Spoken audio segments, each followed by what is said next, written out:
จริงหรือไม่แฟนคลับอุ๋งอิ๋งมาจากความสงสารความเชื่อความศรัทธาก่อนอื่นต้องขอกล่าวคำว่าสวัสดีครับผมสวัสดีพี่น้องป้องปายมิตรหมอแคนแฟนหมอล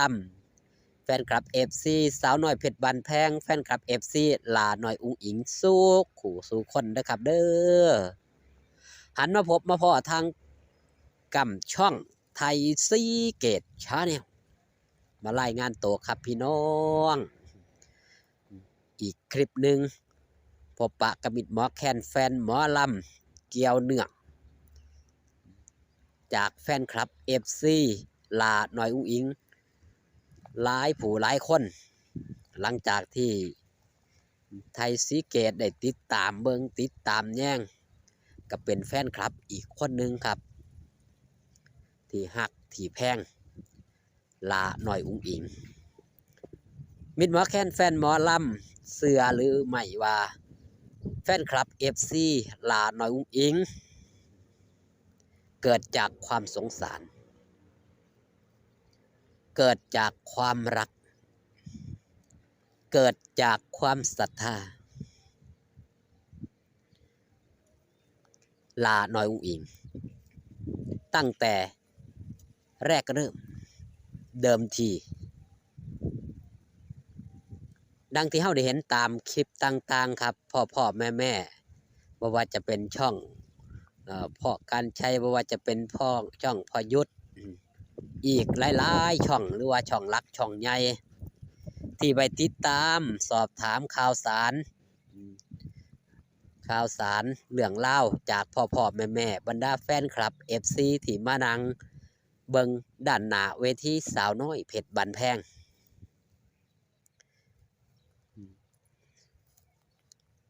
พ่อแม่หลายผู้หลายคนครับต่างกะเว้ากันเป็นเสียงเดียวเว้าคือกันซ้ำกับลอกเลียนแบบกันมาหรือว่าถอดแบบกันมาครับถ้าว่าแม่นยังคือติดตามลาน้อยอุ้งอิงอันดับแรกครับจากคลิปเด็กแม่นยังคือหักลาน้อยอุ้งอิงเบิ่งแล้วสงสารนั่นครับอันดับแรกคือความสงสารเห็นลาน้อยอุ้งอิงแล้วสงสารจึงเป็นบ่อเกิดแห่งความหักความแพงความเมตตาผู้ลังคนก็ว่าเบิ่งแล้วอยากเบิ่งอีกล้วนแล้วเกิดจากคลิปเด้งทั้งหมดเว้ากับมิดหมอแคนแฟนหมอลำหลายผู้หลายคนก็ว่าคลิปเด้งคลิปมันเด้งขึ้นมาแล้วก็เบิ่งแล้วก็สงสารเบิ่งแล้วอยากเบิ่งอีกเศร้าเบิ่งบ่ได้ดึกดื่นเที่ยงคืนก็บ่หลับบ่นอนตื่นขึ้นมายังหยิบโทรศัพท์มาเบิ่งนั่นคือความหักความแพงความสงสารตั้งแต่แรกเริ่มเดิมทีครับจากความสงสารกลายมาเป็นความหักแล้วความศรัทธามาแต่ไสล่ะครับความศรัทธาก็เนื่องจากว่ามิตรหมอแคนแฟนหมอลำครับหลายผู้หลายคน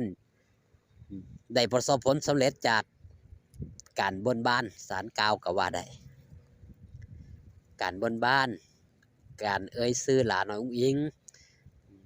ตามความเชื่อของเจ้าของเองบ่ได้บอกให้ไผมาเชื่อคือมีความเชื่อคนเฮาก็จะมันจะเกิดจากหยังครับจากจิตจากใจที่มีความเชื่อส่วนบุคคลถ้าบ่เกิดกับตนกับโตหลายผู้หลายคนก็บ่ได้เชื่อเลยครับคนที่ออกมาเว้าถึงลาน้อยอุ้งอิงเกี่ยวกับความเชื่อต่างๆล้วนแล้วแต่เกิดกับตัวกับตนเองแม่นบ่ครับเกิดขึ้นกับโตเจ้าของจังค่อยเชื่อแล้วสิ่งที่มันเกิดขึ้นมันก็เป็นจริงตามที่เพิ่นเว้าตามที่เพิ่นว่าจะเกิดด้วยสาเหตุที่บนบ้านอีหลาน้อยอุ้งอิงหรือไม่อย่างไร มันก็เป็นความเชื่อส่วนบุคคลผู้ใดบ่เชื่อตัวนั้นมันก็บังคับกันบ่ได้แต่สิ่งที่เห็นคือมีคนที่ประสบผลสำเร็จ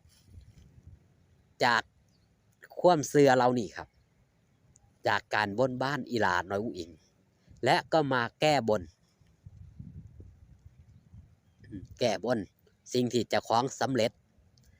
บ่ว่าจะเป็นขายที่ขายทางบ่ว่าจะเป็นสอบบรรจุบ่ว่าจะเป็นอีกหลายๆสิ่งหลายๆอย่างครับ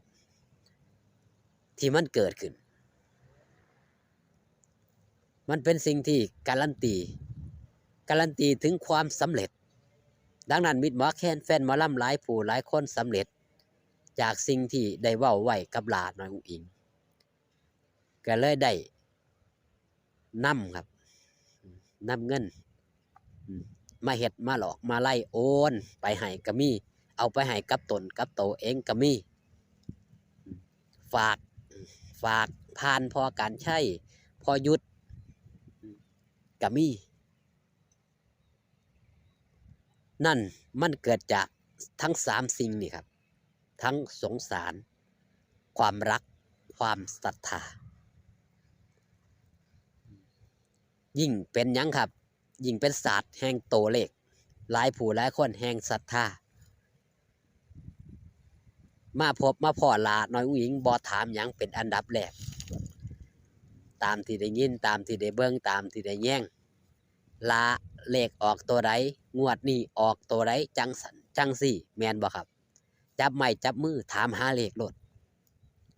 นั่นคือเป็นความเชื่อครับแล้วก็ลาน้อยอุ๋งอิงก็ปฏิเสธบ่ได้ครับว่าส่วนหนึ่งกับแฟนคลับ FC ส่วนหนึ่งก็เกิดจากการถูกเลขนี่แหละเกิดจากศาสตร์ของตัวเลขนั่นก็คือส่วนหนึ่งเลยปฏิเสธบ่ได้ครับเพราะอุ๋งอิงอยู่เคียงข้างกับตัวเลขบ่ถิ่มบ่ปาจากตัวเลขบ่ผิดบ่เพี้ยนผู้บางคนถือผู้บางคนบ่ถือมันก็แล้วแต่ดวงไผดวงมันเนาะพี่น้องมันก็เป็นการเสี่ยงโชคการเสี่ยงดวงหลาน้อยอุ๋งอิงก็บ่แม่นเจ้าแม่เพียงแต่ว่ามันเป็นเหตุบังเอิญหรือไม่อย่างไรมาบรรจบพอๆกัน